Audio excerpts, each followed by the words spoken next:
vamos falar sobre a fé dos cristãos. A fé dos cristãos, ela traz à realidade aquilo que eles esperam, mediante a palavra de Deus. Sara, traduzirei. Quando nós temos convicção de que Deus é o Criador dos céus e da terra, do homem e da mulher e de tudo o que nele existe, e muito além, infinitamente além do que nós conhecemos. Estou falando de bilhões de galáxias. Ótimo. Nós estamos falando desse poder, desse Deus que é amor. E graças a Deus, a maior força que existe é Ele, é o amor e não o ódio. Se fosse o contrário, com certeza o mal já teria vencido o bem, mas o bem sempre vai prevalecer e permanecer. Então, falando sobre a fé dos cristãos. Os cristãos, eles entenderam, certo, que o dono de todas as coisas tinha algumas regras no mundo. Ele estabeleceu algumas leis que deviam ser cumpridas para que a paz pudesse permanecer entre os homens. No entanto, os homens desobedeceram. E quando eles desobedeciam essas normas estabelecidas por essa autoridade divina, celestial, espiritual, que é Deus, esses homens sofriam consequências desagradáveis, desfavoráveis para seu crescimento e para a sua comunicação e relacionamento com Deus. Esses pecados, que é justamente a ruptura das normas, das leis, das regras que Deus estabeleceu para nós, esses pecados nos afastaram de Deus. Nós somos destituídos da glória dele por causa dessa desobediência. Logo, o que acontece é que Deus, ele deu ainda uma oportunidade para a nossa redenção, para a redenção dos pecados, para de alguma forma nós podermos estar conectados com ele novamente. Naquela época, quando você cometia um determinado tipo de pecado, você precisava sacrificar um animal. Você precisava levar um animal para ser sacrificado. Então eles ofereciam, os sacerdotes da época ofereciam esse animal em holocausto. Eles degolavam esse animal, eles queimavam e esse aroma, essa fumaça subia como um cheiro agradável ao Senhor, porque deviam ser animais perfeitos. Animais naquela época, ainda hoje, eles são sinônimo de dinheiro, de valor monetário. Então você precisava, quando pecava, você precisava dispor de algo que era valioso para você, para redenção daquele pecado. Ou seja, é mais ou menos como funciona ainda hoje as multas de trânsito. Você infringe uma lei e aquela infração tem uma consequência monetária, dói no seu bolso e por isso, nas próximas vezes, você vai prestar mais atenção e vai pensar duas vezes antes de furar o sinal vermelho ou de andar acima da velocidade permitida naquela região. Logo, Deus fazia a mesma coisa. Eles precisavam levar esses animais para sacrifício. Então, quando cruzavam a cidade, todos sabiam que aquele determinado animal era para a redenção de determinado pecado. Era para pagar o preço de sangue por aquele pecado. Porque o animal era morto, gente. E todos nós sabemos que o salário do pecado é a morte. Logo, esses animais eram mortos no lugar dos homens que deveriam pagar com a vida, certo? Então, Deus, ele deu esse presente para nós, a oportunidade de sermos redimidos sem precisarmos pagar com a nossa própria vida, nós pagávamos com a vida desses animais. Então, quando o homem ele transitava, ele direcionava, ele se dirigia ao local do sacrifício, todos sabiam. Então, além dele ter que tirar do próprio bolso e sofrer essa consequência, ele também sofria a vergonha da exposição, porque ainda hoje, todos os pecados, um dia, eles serão descobertos, certo? Não há nada que você faça escondido que não está sendo visto por Deus e não será exposto algum dia pelas pessoas. Então, de alguma forma, se você está vivendo em trevas, em pecado, fazendo o que não é reto aos olhos de Deus, se posicione contra isso. Peça perdão para Deus e anule imediatamente toda e qualquer prática que traz disfuncionalidade para sua vida, porque o pior estará sobre você sempre que você estiver vivendo em pecado. Pode ter certeza disso, porque as consequências são terríveis. E a pior consequência de todas é você não ter aquela intimidade com Deus. Você, quando peca, se envergonha e não consegue mais orar, não consegue mais estar na presença dele, porque você se vê sujo, e de fato, quem vive em pecado está sujo, mas Deus, ele ofereceu uma coisa muito, muito valiosa, uma pessoa muito valiosa, um sacrifício muito valioso para a redenção dos pecados de todo mundo. Lembra que eu disse que eles sacrificavam animais e animais perfeitos? Então, Jesus foi o Cordeiro de Deus. Jesus foi o Cordeiro, foi o animal a ser sacrificado. Um cordeiro sem mancha, sem mácula, sem ruga. Ele era imaculado, nunca tinha cometido pecado algum. Então Deus, ele teve a bondade de manifestar essa estratégia para nós, que foi, então tá, eu vou entregar para vocês alguém que é extremamente inocente, puro, digno. Eu vou entregar o meu próprio filho em sacrifício. A partir daí vocês não precisam mais sacrificar holocaustos, vocês não precisam mais alçar ofertas queimadas, vocês não precisam mais fazer essas coisas pela redenção de pecados. Esse único sacrifício, o do meu filho Jesus, que eu enviei para a terra, esse único sacrifício, ele paga, certo? Ele serve para propiciação de pecados, ele paga por todos os pecados que vocês cometerão, que vocês ainda vão cometer por toda a eternidade, porque ele é a melhor oferta que pode existir. Não existe um cordeiro perfeito como ele, entende? Então ele deu sangue inocente, e por ser esse sangue inocente, por ser essa oferta pura, sacrificada, que foi assassinado pelos homens, seu sangue foi derramado, ele foi pendurado num madeiro, foi a pior morte que existia na face da terra. Era uma morte de muita dor, de tamanha crueldade com o homem, porque o peso do corpo puxa para baixo, você tá preso por pregos, então isso tudo gera muita dor, gera muita exposição, porque ele foi pendurado nu, né? Ele apanhou, as pessoas vaiaram ele, nós sabemos que foi uma via dolorosa, e ele se entregou a isso, porque sem ele, até hoje, nós estaríamos precisando, quem crê, estaria precisando fazer algum tipo de ritual para a redenção. Hoje nós não precisamos mais, porque o sangue de Jesus Cristo, ele pagou todo o preço. Ele pagou por mim e por você. A morte que nós merecíamos, que nós merecemos, certo? Por sermos pecadores.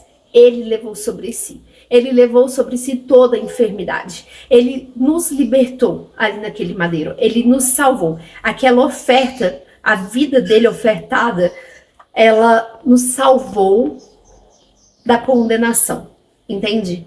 Antes nós éramos destituídos da glória de Deus, mas agora, quando ele se sacrifica, o véu se rasgou de alto a baixo. O véu é o que fazia a separação no tabernáculo, onde apenas algumas pessoas poderiam entrar no Santo dos Santos, que era o local que ficava ali guardado a Arca da Aliança, que era um símbolo, uma simbologia, era realmente uma arca física, mas era aquilo que carregava a presença de Deus, que algumas pessoas apenas poderiam tocá-la. Enfim, era extremamente guardada, extremamente protegida, extremamente inalcançável para uma pessoa comum. Logo, quando Jesus faz isso, não existe mais esse véu que nos separava da presença de Deus, da manifestação da glória de Deus. Hoje, qualquer pessoa pode ter acesso direto ao Senhor. Qualquer pessoa pode ter, certo, o aproveitamento do sacrifício de Jesus. Basta tomar posse da obra da cruz. Basta dizer, olha, Jesus Cristo é Filho de Deus. Eu sei, eu sinto no meu coração, o Espírito Santo me revelou. Jesus é o Filho do Deus vivo. Ele foi mandado para a terra, ele se fez carne, ele é Deus, ele é um com o Pai, mas ele se fez homem para morrer no meu lugar, para me salvar, para me curar, para me libertar dos pecados. E eu tomo posse da obra que ele fez, da obra dolorosa que ele fez. Eu me arrependo de ainda pecar, mesmo que ele tenha pagado pelos pecados. Eu estou livre, eu não preciso mais, não sou mais refém, não sou escravo do pecado. Agora, sendo livre, porque Cristo me libertou, eu me arrependo de tudo que eu fiz. E eu decido, a partir de agora, não mais pecar contra ele. Não mais desperdiçar essa obra perfeita que ele fez. E aí, quando você reconhece, que você sabe no seu coração que Cristo ressuscitou ao terceiro dia, certo? Ele ressuscitou ao terceiro dia. Cristo não foi só uma morte na cruz, como muitos acreditam. A ressurreição é fundamental, porque quando ele ressuscita, ele vence a morte.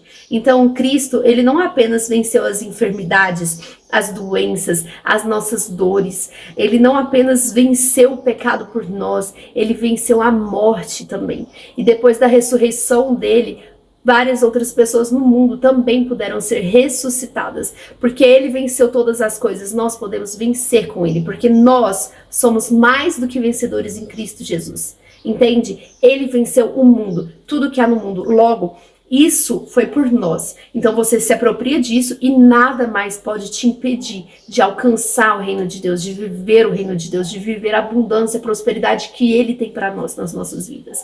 E não se confunda, tá? Abundância e prosperidade não tem nada a ver com o mundo. Não é a abundância que o mundo propõe que você deseje. Não é essa abundância. A abundância de Jesus é abundância de vida, abundância de paz, de saúde, de alegria. É abundância de amor. É quando você consegue olhar para o próximo e se compadecer dele. É quando você consegue amar alguém que todos consideram miserável e você pega na mão dessa pessoa que todos consideram miserável, que todos tratam como cachorro e fala: você é meu irmão em Cristo. Jesus Cristo ama você, eu também amo você. Entende? Isso é abundância. Você transborda Jesus. Você transpira Jesus. É como Jesus vivendo em você. A partir de agora, não é mais você, entende? Mas aquele que é perfeito. Ele te conduz. O Espírito Santo de Deus, que é quem Jesus enviou, ele diz: eu voltarei ao Pai, mas enviarei outro Consolador. O Espírito Santo de Deus, ele vai atrás de nós, ele diz: não vai por aqui, vai por ali. Ele indica o caminho que deve seguir. Ele diz para você, ele diz no seu coração, na sua mente, nos seus ouvidos, de várias formas. O Espírito Santo fala o tempo todo através da nossa consciência. Ele diz: não diga isso, diga isso. Ele te direciona em todo momento. Ele te instrui no caminho que você deve seguir. Ele te ensina o que você precisa saber e ele te santifica, porque através do Espírito Santo habitando dentro de nós, nós podemos muito bem andar num caminho de retidão. Nós podemos ser pessoas justas, íntegras, firmes, corajosas, fortes, honestas, ousadas, alegres, cheias de amor, cheias de fé, de esperança, de domínio próprio. Pessoas mansas, pessoas centradas, que focam no Evangelho de Cristo, pessoas que querem se dispor e que se dispõem a ajudar os outros, a conectar as outras pessoas com Jesus, para que elas também vivam essa abundância de vida que Ele nos fornece, que Ele nos proporciona diariamente. Nós, cristãos, nós nos entristecemos muitas vezes, nós choramos porque não entendemos o plano de Deus, nós nos frustramos porque às vezes nós esperamos algo do nosso Pai e Ele decide fazer algum tempo depois do que nós queríamos receber. E isso é compreensível. O ser humano, ele ainda não tem um racional tão elevado a ponto de compreender Deus, e com certeza não terá. Quem somos nós para entender um homem, um ser, um Pai, um Deus, esse maravilhoso Deus que nos proporciona tudo. O lugar que Ele construiu para nós tem ruas de ouro para nós passarmos. Nós podemos ver através da natureza, nós podemos ver o quanto Ele é perfeito, o quanto Ele cuidou de tantos detalhes. E no nosso organismo, qualquer médico que olhe para nós fala: isso é uma máquina perfeita, ninguém poderia criar nada, nenhuma tecnologia poderia criar nada semelhante ao homem, matéria orgânica. Tudo que o homem cria é inorgânico, ele não consegue fazer uma flor de verdade, ele consegue reproduzir com maestria uma flor de plástico, mas não consegue fazer nem isso, compreende? O ser humano, ele é limitado, mas Deus é ilimitado. E Ele quer colocar dentro da nossa mentalidade essa ruptura de limites que nós digerimos ao longo da nossa vida. Nós acabamos nos alimentando dos limites dos outros, dos limites de quem nos ensinaram, e isso faz com que também na vida espiritual a gente acredite que Deus, ele pode fazer umas coisas e outras não, ou que ele até pode fazer tudo, mas que ele não quer. Entende? Essas limitações não combinam com a fé do cristão, porque na palavra de Deus ele diz: todas as coisas são possíveis àquele que crê. Para Deus nada é impossível. e nada é impossível para aquele que crê. Então, se para ele nada é impossível, para mim eu executar pode ser, mas para ele executar não é impossível, compreende? Então, às vezes, se você e eu temos alguma limitação em alguma área da nossa vida, nós não precisamos fechar a porta daquela área. Nós podemos muito bem viver a ilimitação de Deus. Nós podemos pedir que Ele faça o que nós não conseguimos fazer. E que bom que nós não conseguimos, porque assim nós dependemos dele para nos ensinar, para manifestar a nós o aprendizado de como fazer cada coisa, de como agir em cada circunstância. Nós podemos pedir sabedoria para Deus, que Ele dá para qualquer um em abundância. Ele quer que nós sejamos salvos, que nós sejamos libertos, que nós sejamos coerentes, que nós sejamos retos. Então Ele está disposto a proporcionar tudo isso para nós. Então, aquela pessoa que sabe que Jesus ressuscitou ao terceiro dia e diz com a sua boca, não é pensa, não, Jesus é Deus, amém, glória a Deus e pronto, não. Aquele que confessa Jesus, diz, eu sou filho de Deus, Jesus Cristo é o meu Senhor, Ele me salvou. Você que entende essa obra da redenção, você que quer estar firmado em Deus, se posicione. Se posicione e busque entender, compreender melhor. Pegue a Bíblia e se alimente dela. Gente, a palavra de Deus, ela é viva. Não existe outra religião no mundo que faz o que a palavra faz. Eu não estou falando de religião. Não há salvação no protestantismo, ou seja, eu sou evangélico. A salvação não está aí. Eu sou católico, a salvação não está aí. Não, mas eu sou espírita. Não há salvação no espiritismo, no protestantismo, no catolicismo, no hinduísmo, no islamismo. Não há salvação em nenhuma religião. Jesus Cristo disse que a verdadeira religião é cuidar, é servir os órfãos e as viúvas. Compreende? Ele está falando que a verdadeira religião é amarmos as pessoas que necessitam de amor. E quem é que necessita de amor? Eu necessito de amor. Você necessita de amor. Nós precisamos disso. O amor é o ar puro que nós respiramos. E o ar poluído que nós respiramos é toda a toxicidade do mundo, aquilo que o mundo criou, aquilo que o mundo gerou é poluído. Mas o amor é o ar puro, é o ar que preenche os nossos pulmões e que traz a paz. O amor, ele gera a paz que excede todo o entendimento, porque Jesus Cristo nos ama. Jesus Cristo é amor, ele se entregou por nós. Entende? Ele não queria passar por aquela dor, ele disse, Pai, se possível, afasta de mim esse cálice, contanto que não seja feita a minha vontade, mas a sua. Ele não foi egoísta, entende? Como o homem, ele desfaleceu, ele quis desistir como homem, mas como filho de Deus, ele diz, a sua vontade é melhor do que a minha.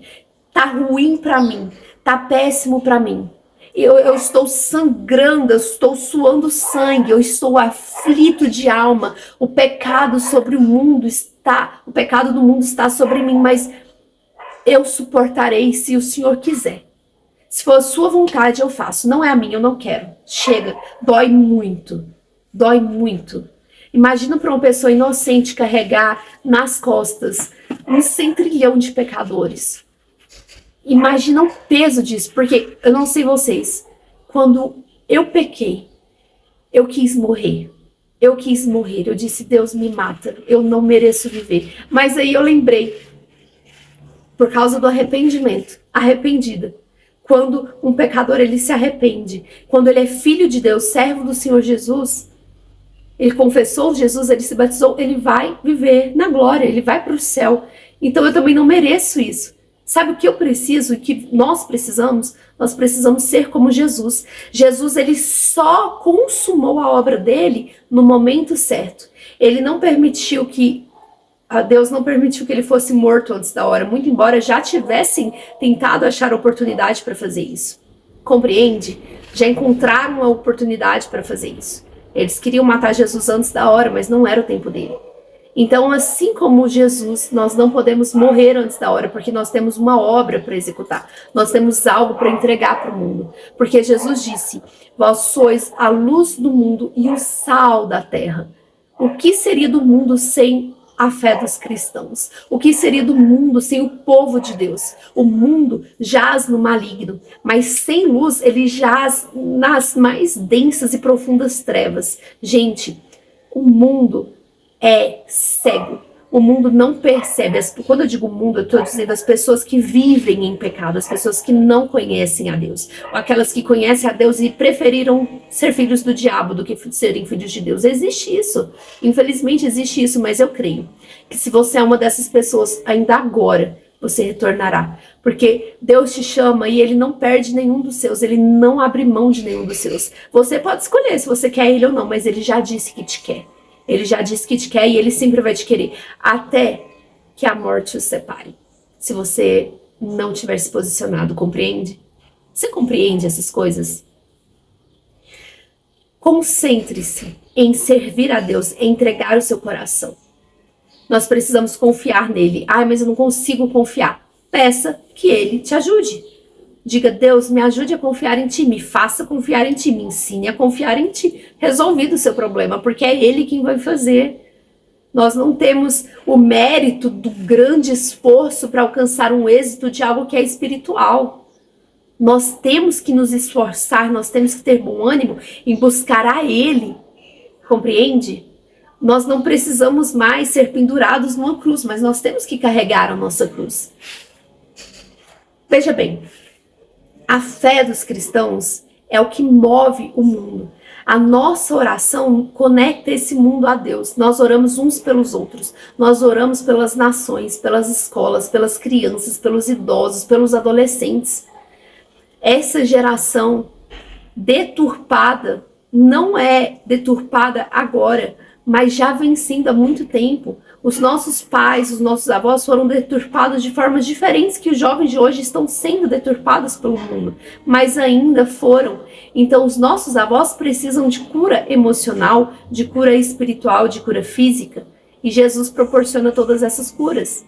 Jesus, quando Ele leva sobre si todas as enfermidades, gente, às vezes eu tô com uma unha encravada, e eu oro, eu peço para Deus, meu Deus, tira essa dor e me ajuda a tirar o que está gerando essa inflamação nessa unha.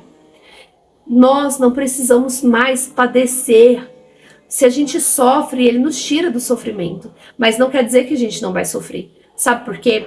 Porque até o barco que tem Jesus dentro, ele vai passar por uma tempestade. A sua vida, a sua casa vão viver tempestades para provar a sua fé. Para Ele se revelar para você, para dizer, filho, a tempestade não vai afundar o seu barco, a tempestade não vai te matar. Eu estou contigo na tempestade, porque é preciso que você passe pela tempestade. A tempestade vai te amadurecer, ela vai te gerar experiência, ela vai te gerar confissão dos seus pecados. Porque na tempestade a gente murmura, a gente acha que Deus esqueceu de nós, é ou não é? Na tempestade entra um caos e se tenta se instalar em nós, mas quem vai permitir? Se o caos emocional se instala durante uma tempestade ou não, somos nós. E como nós permitimos isso? Como pode ser aberta essa legalidade para que o caos ele reine na nossa vida? Murmuração, falta de fé. Nós precisamos parar de olhar para baixo e para o lado. Nós temos que olhar para cima. Não se desvie nem para a direita nem para a esquerda. Não olha para o homem. Quem olha para o homem cai. Pedro, andando sobre as águas, ele olhou para as circunstâncias e ele viu que ele, perante as circunstâncias, era apenas um homem falho. Ele afundou. Ele caiu. Mas se você olhar para frente, para cima, se você olha para Jesus, se você anda no caminho, você não vai cair. Deus não permite que o justo seja abalado. Não quer dizer que Ele não vai permitir que a sua vida leve um sacolejamento, saculhão, sacudimento. Como é que fala essa palavra? Alguém escreve aqui embaixo, comenta para mim. Como é quando Deus dá uma estremecida na nossa vida? Que palavra eu poderia ter usado? Bom, então Ele permite isso. Ele permite isso. E que bom que Ele permite. Tem pessoas que têm a visão espiritual aberta e diz, eu vejo vultos. Não são vultos, você vê demônios, você vê espíritos malignos, é isso que você vê. Tem pessoas que veem anjos. Nossa, deve ser infinitamente mais agradável. Mas compreende, essas experiências não são para todos. Se você tem recebido experiências assim, é porque Ele está te dando poder e autoridade sobre aquilo, para que você repreenda o mal. A legalidade, ela gera na nossa vida através de tantas coisas, né? Eu tô falando da murmuração, porque a legalidade, ela gera na nossa vida que a gente permaneça naquele estado. Quando você reclama, você clama novamente, você clama de novo. Então, pelo que você está clamando? Você está clamando por misericórdia, por amor, por justiça, por piedade? Você está clamando a Deus por algo que vai ser útil para sua vida? Ou você está clamando ao diabo para que ele permaneça entorpecendo a sua mente, para que ele permaneça te cegando? Você está clamando ao diabo para que ele faça algo ruim por você? Porque é exatamente isso que você consegue adquirir quando você reclama de algo. Veja bem, o povo passou muito tempo no Egito. Vocês conhecem essa história? O povo de Deus era escravo, eles clamaram a Deus por socorro, Deus foi lá e tirou eles da terra do Egito e libertou eles. Então, eles passaram por um caminho no deserto para chegarem a um lugar de liberdade, um lugar de paz, um lugar que mana leite e mel. Para isso, eles precisaram enfrentar algumas batalhas para conquistar aquele território. Mas durante o trajeto, o deserto, que era um lugar apenas de passagem, ele virou um lugar de permanência sucessória. Ou seja, eles passaram 1 ano, 2, 3, 40 anos no deserto, porque eles não conseguiam honrar a Deus. Eles não conseguiam dizer, realmente, Deus, nos perdoa, a gente é falha, a gente reclama, não vamos mais reclamar, não vamos mais murmurar, não vamos mais brigar com o líder que o Senhor instituiu para nós. Nós vamos honrar o líder, nós vamos obedecer ao líder, nós vamos te agradecer ao invés de dizer que estamos aflitos e cheios das suas bênçãos. Porque Deus derramou bênçãos sobre eles e eles reclamavam das bênçãos também. Gente, vocês já viram cair comida do céu? Comida do céu.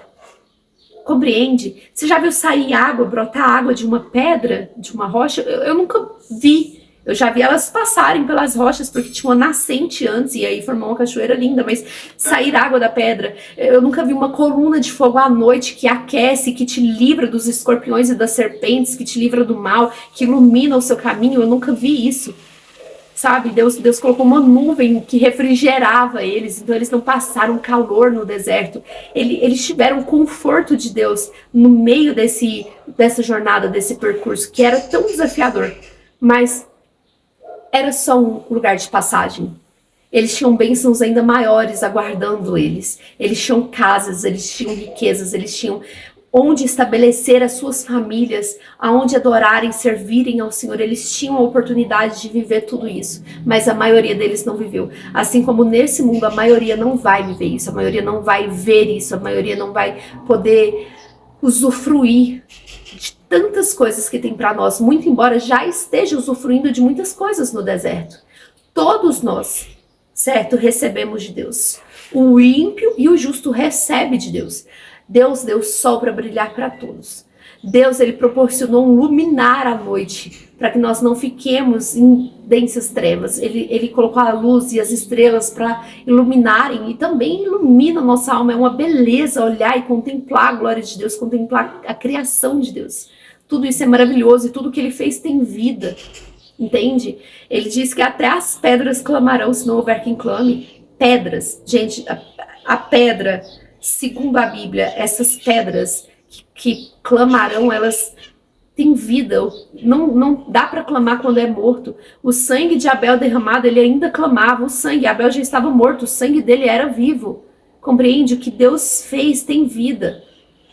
Então, que a gente possa usufruir. Isso é abundância de vida. Você entender isso, ter consciência disso, aproveitar isso. Que você possa, a partir de hoje, ter a fé de um cristão genuíno. A fé que move montanhas. O que é uma fé que move montanhas? É literal? Pode ser. Por que não? Pode ser literal, mas geralmente não é exatamente esse nosso propósito. Eu não vejo grande vantagem em ficar deslocando os montes, atirando eles no mar. Mas não é sobre isso. O que é o seu monte? Compreende? O que é o seu monte? O que é que está te causando dor, dúvida, medo, receio, aflição, angústia? O que é que está te deixando depressivo? O que é que te está causando ansiedade? O que é que tem ferido o seu coração? Quais são as ansiedades, os pânicos? O que é que está te gerando tanto estresse? O que é esse monte que está no meio do seu caminho quando você quer passar? Você precisa escalar arduamente esse monte e depois você precisa descer com cuidado, devagar, para não se machucar. Por que essa vida tão carregada, tão cheia, tão sensível, tão melindrosa? Por que viver assim? Diga a este monte: erga-te daqui e lança-te no mar do esquecimento. Quando Deus perdoa os nossos pecados, Ele lança eles no mar do esquecimento. Deus não fica te cobrando coisas que você fez no passado. Quem faz isso é Satanás, o acusador.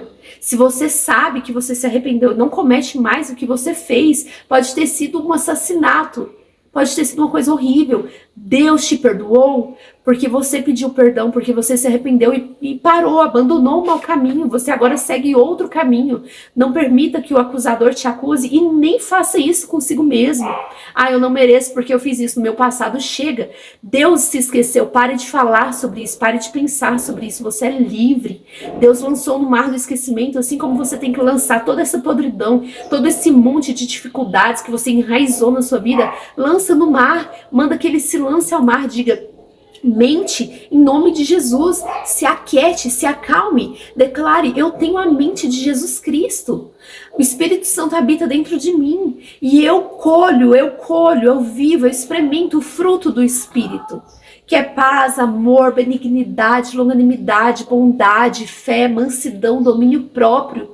Você pode viver isso o tempo todo, você pode ser alegre o tempo todo. É claro que na diversidade nós temos um pouco mais de dificuldade de manifestar essa alegria, mas lembre-se, esse sentimento ele está dentro de você porque é um fruto que você recebeu. Então você pode estar alegre por um motivo e triste por outro ao mesmo tempo. Uma coisa não anula a outra, compreende? Mas que Deus tire do seu coração toda essa tristeza, toda essa angústia.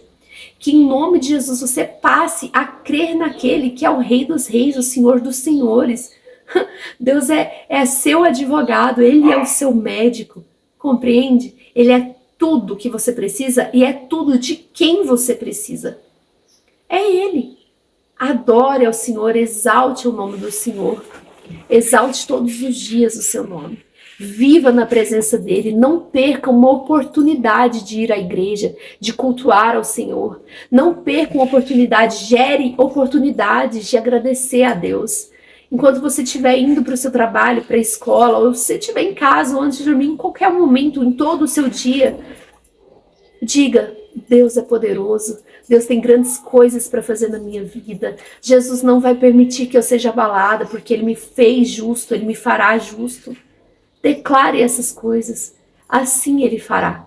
Ele faz o que Ele promete, Ele cumpre o que Ele diz, Ele sempre cumpre. Se aquieta, se acalma, anima o seu coração, tenha esperança no Senhor, porque tudo Ele fará quando você confiar nele, entregar o seu caminho para Ele. Tudo Ele fará, no tempo dele, não no seu. Fique tranquilo, fique tranquila. Os planos de Deus são bons para você. A fé de um cristão permite que ele coma o melhor dessa terra. Eu não estou falando só de alimento. Não estou falando só de alimento. Estou falando de vida. A comida é como nós amamos o nosso corpo. A gente ama o nosso corpo, a gente alimenta ele, a gente dá sono, descanso para ele, a gente exercita ele, a gente cuida dele, a gente lava ele. Nós cuidamos de nós porque nós nos amamos. Se ame. Se amar não é pecado, é mandamento.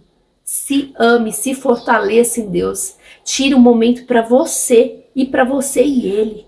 E o momento que você estiver, convide ele para estar contigo também. Ele nunca te atrapalha. Ele sempre te ajuda. Que Deus seja com você agora, hoje e em cada segundo da sua vida. Em nome de Jesus Cristo, eu te abençoo para a melhor semana da sua vida até então. Em nome de Jesus. Shalom.